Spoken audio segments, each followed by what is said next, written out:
Ma, baka pwede po akong makahingi ng pamasahe. Magpupunta lang po ako sa ospital, ang sabi ko sa aking mother-in-law. Ospital? Bakit ka pupunta roon? Ano ang gagawin mo doon? Mataray niyang tanong. Napayuko ako sa kanyang mga tanong.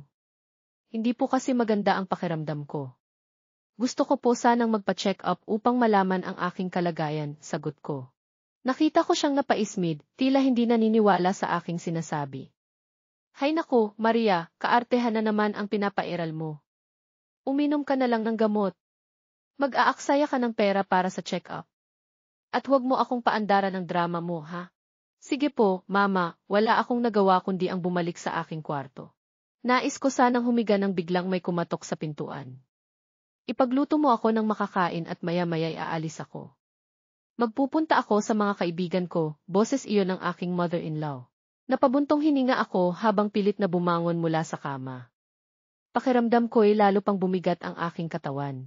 Ngunit wala akong magagawa, hindi ako pinalaking bastos sa mga nakatatanda, kahit gaano kasakit ang mga salitang naririnig ko. Pagbukas ko ng pinto, nandoon ang aking mother-in-law, nakapamiwang at halatang nairita.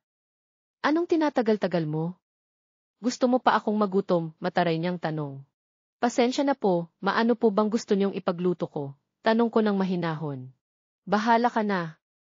Basta't mabilis at masarap at huwag kang tatanga-tanga, ha, madiin niyang sagot bago tuluyang umalis papunta sa sala.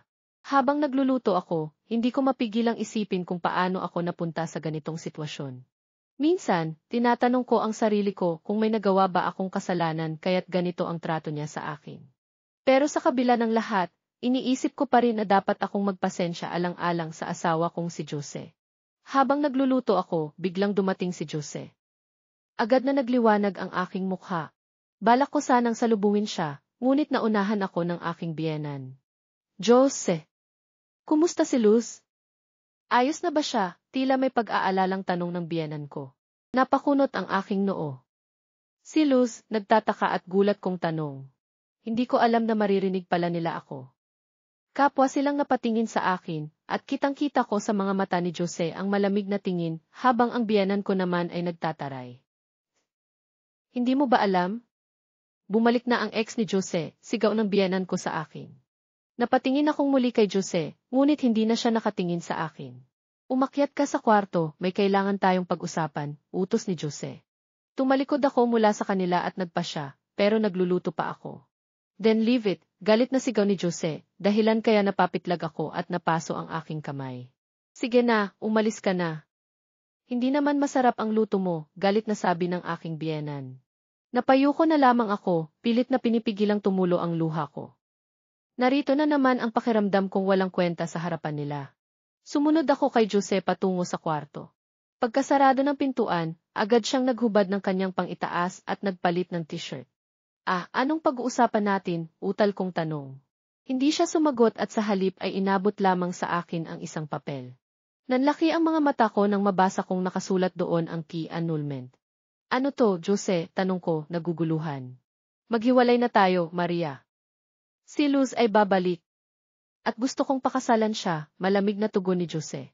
Para akong tinamaan ng isang malakas na suntok nang marinig ko iyon. Ganun na lang ba? Matapos bumalik ng ex niya, basta na lang akong hihiwalayan? Sa totoo lang, ikinasa lang naman kami dahil sa utang ni Daddy sa pamilya nila. Nakatayo pa rin ako sa harap ni Jose, nanginginig ang kamay kong hawak ang papel.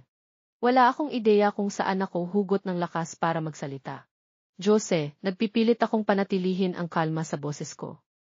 Ganun na lang ba talaga? Hindi ba pwedeng pag-usapan natin to? Napatingin siya sa akin. Malamig pa rin ang kanyang mga mata. Pag-usapan? Maria, tigilan na natin to. Hindi kita mahal at hindi kita kayang bigyan ng buhay na nararapat sa'yo. Mas magiging masaya tayo kung maghihiwalay na tayo. Magiging masaya ka, diin niya. Hindi ko na napigilang sumingit. Anong gagawin ko? Ang bilis mo namang magdesisyon, Jose. Tumawa siya ng mapakla. Maria, alam mo namang hindi kita kailanman minahal. Ginawa ko lang to dahil sa utang na loob ko sa pamilya ko. Pero ngayon, wala na si Daddy, wala na ring dahilan para ipagpatuloy ang kasinungalingang to. Parang isang malakas na suntok ang bawat salitang sinasabi niya.